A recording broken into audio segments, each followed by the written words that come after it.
blockchain គឺជាអ្វីសួស្តីអ្នកទាំងអស់គ្នាសូមស្វាគមន៍មកកាន់វគ្គសិក្សាយើងបន្តទៀតមុននឹងយើងយល់អំពី cryptocurrency យើងត្រូវយល់អំពីបច្ចេកវិទ្យាដែលនៅពីក្រោយវាជាមុនសិន blockchain ត្រូវបានគេចាត់ទុកថាជាការបង្កើតដ៏អស្ចារ្យមួយនៃយុគសម័យ digital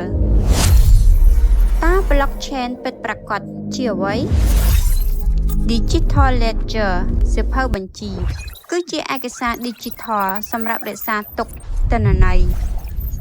Transaction ទាំងអស់អាចមើលឃើញនិងផ្ទៀងផ្ទាត់បាន Transaction ត្រូវបានកត់ត្រាតាមលំដាប់ពេលវេលានៅពេលទិន្នន័យត្រូវបានកត់ត្រាវាពិបាកក្នុងការកែប្រែ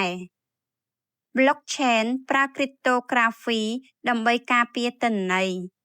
Blockchain កំពុងផ្លាស់ប្ដូររបៀបផ្ទេរប្រាក់ Blockchain មិនមានអង្គភាពកណ្ដាលគ្រប់គ្រងទេ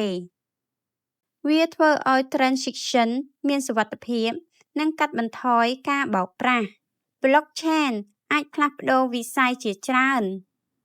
នៅវីដេអូបន្ទាប់យើងនឹងរៀនថា Bitcoin ដំណើរការយ៉ាងដូចម្តេចកុំភ្លេច Subscribe ដើម្បីទទួលបានវីដេអូថ្មីៗ Okay, let's go.